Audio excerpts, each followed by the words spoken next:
आज का विषय है Shri Ramakrishna Paramahamsa the prophet of harmony of sects and religions. धर्मों एवं संप्रदाय के समन्वय के मसीहा श्री रामकृष्ण परमहंस स्वामी शांतात्मानंद जी महाराज ने इस पर काफी बहुत सुंदर प्रवचन दे दिया है।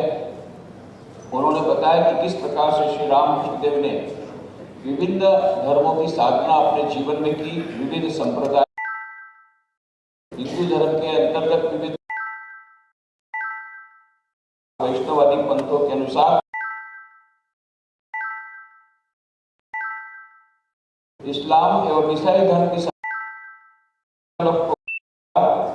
इस प्रकार संप्रदायों के अनुसार साधना करने के बाद वे इस निर्णय पर आए, जो तो मत तो पद, जितने मत उतने पद। यह जो श्री रामकृष्ण देव ने आज के युग में यह समन्वय किया है, यह हमारे विश्व की शांति के लिए बहुत ही महत्वपूर्ण है। और जैसा अभी हमारे जनरल सेक्रेटरी बाहर ने कहा, एग्जाम्पल दिया कि एक तालाब के 4 घाट हैं और हिंदू जाके बोलता मैं जल ले आया, मुस्लिम जाके बोलता मैं पानी ले आया, क्रिश्चियन बोलता मैं वाटर ले आया, चौथा बोलता आया। अरे भाई झगड़ते क्यों? उसी का नाम जल, उसी का नाम पानी, उसी का नाम वाटर, उसी का नाम एक्वा। और साइंटिस्ट लोगों को पूछोगे भाई H2O है, नाम जो दे दो। एक ही परम सत्य है, उसको कोई बोलता है अल्लाह, कोई बोलता है गॉड, कोई बोलता है राम, कोई बोलता है कृष्ण। यह इतने सरल तरीके से श्री रामकृष्ण देव ने बताया और इसीलिए उन्होंने कहा धर्मांधता को तिलांजलि देना चाहिए। बहुत सुंदर कहानी बताते थे, घंटा कर्ण की कहानी, कि देखो घंटा कर्ण मत करो। घंटा कर्ण की कहानी आप जानते हैं। एक आदमी था, वो शिव जी का परम भक्त था। वो राम का या कृष्ण भगवान का नाम सुन नहीं सकता था। अब वो जब गली में से निकलता था, रास्ते पर से निकलता था, तो बच्चे लोगों को मालूम है कि ये राम का नाम कृष्ण का नाम सहन नहीं कर सकता है, तो जोर जोर से हरे राम हरे कृष्ण जोर जोर से बोलते थे। तो ये घंटा कर्ण था, वो अपना कान बंद कर देता था, पर थोड़ी आवाज तो जाती थी, इसलिए उसने क्या किया, कान में छेद करवाया, 2 बड़े बड़े घंटे लगाए। जैसे ही निकलता सब लोग बोलते हरे राम हरे कृष्ण जोर जोर से ऐसा घंटा हिला देता तो कुछ उसको नहीं सुनाई नहीं देता, इसलिए उसका नाम पड़ा घंटा कर्ण। अब वो शिव जी का परम भक्त था। शिव जी को लगा भाई मैं ही विष्णु, मैं शिव जी हूँ, ये तो बड़ा मुश्किल है, ये तो विष्णु की निंदा करता है। तो एक बार जब पूजा कर रहा था तो शिव जी ने द्वि रूप ले लिया। दो प्रकार का उनका फेस हो गया। एक भाग में विष्णु है, एक भाग में शिव जी है, ऐसा रूप उन्होंने ले लिया। और अब ये अगरबत्ती की सुगंध विष्णु के नाक में भी जा रही थी, शिव जी के नाक में भी जा रही थी। तो इसने देखा अरे विष्णु भगवान के नाक में मेरी अगरबत्ती की सुगंध जा रही है, ये तो ठीक नहीं है। उसने जाकर के विष्णु का नाक दबा दिया। तो शिव जी ऊपर प्रकट हो गए, अरे भैया मैं ही विष्णु, मैं ही शिव जी, क्यों मेरा नाक बंद करता है?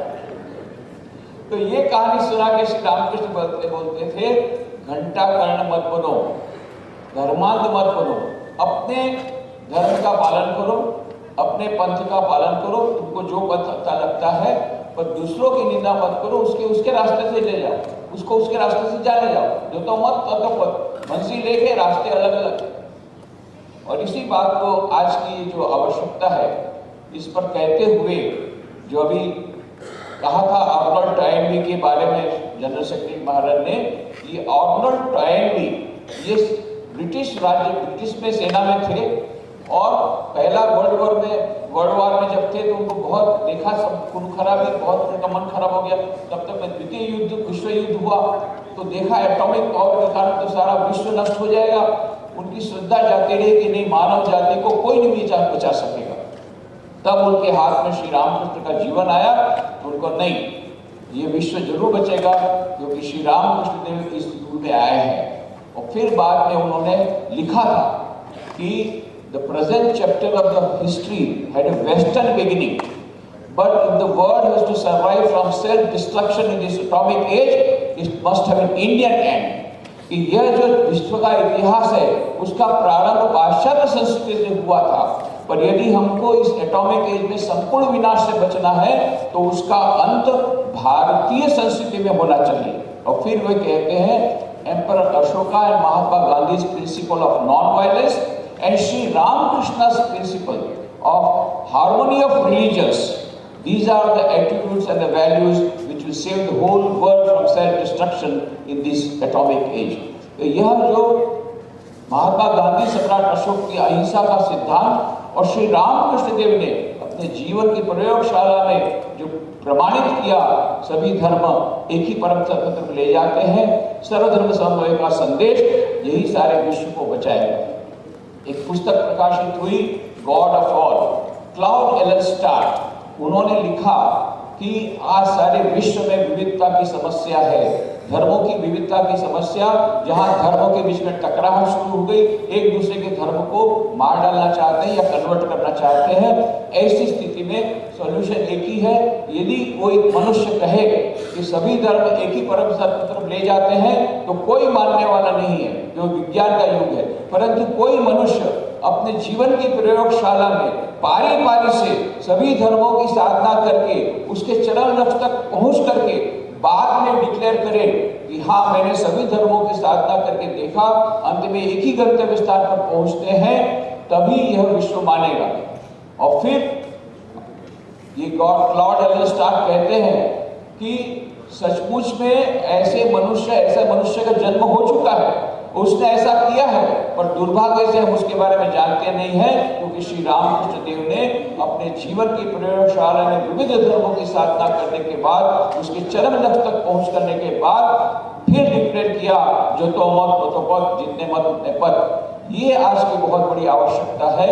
तो आज के विश्व के जितने बड़े बड़े वैचारिक विचारवान है, विचारवान लोग हैं, जो वैज्ञानिक है, जो विचारक है, ये सभी ये कहते हैं श्री रामकृष्ण देव ने जो सर्वधर्म समन्वय का अपने जीवन की प्रयोगशाला में प्रमाणित की है, ये सभी धर्म एक परम सत्य तरफ ले जाते हैं। आज उसकी बहुत बड़ी आवश्यकता है और उसी से ये सारा विश्व बच सकेगा। बाकी सब मेरे पास बहुत था, उसको समाप्त कर देता हूँ क्योंकि ये समय बहुत जल्दी से बढ़ रहा है। केवल एक ही गीत के द्वारा, मैं गाऊंगा नहीं, चिंता मत करो, मैं गाने वाला नहीं हूँ। वो गीत जो है वो श्री रामकृष्ण का बहुत प्रिय गीत था, स्वामी विवेकानंद का भी प्रिय गीत था। आप जानते हैं दोनों बड़े सुंदर गायक थे, तो जब भी स्वामी विवेकानंद आते थे, नरेंद्र गीत गा, फिर नरेंद्र गीत गा के बोलता मैं जाता हूँ नहीं, पहले वो गीत गा फिर जाना। वो जो गीत था स्वामी विवेकानंद का भी प्रिय गीत और श्री रामकृष्ण का प्रिय गीत, वो कौन सा गीत था? अंतिम मुगल सम्राट बहादुर शाह जफर का लिखा हुआ गीत, तुझसे हमने दिल को लगाया, जो कुछ है सो तू ही है, एक तुझको अपना पाया, जो कुछ है सो तू ही है। क्या मलायक, क्या इंसान, क्या हिंदू, क्या मुसलमान, जैसा चाहा तूने बनाया, जो कुछ है सो तू ही है। काबा में क्या, देवल में क्या, तेरी परवरिश होगी समझा, सभी ने तुझको सिर है झुकाया, जो कुछ है सो तू ही है। सोचा समझा देखा भाला, तुझ जैसा न कोई ढूंढ निकाला, अब ये समझ में जफर की आया, जो कुछ है सो तू ही है। धन्यवाद।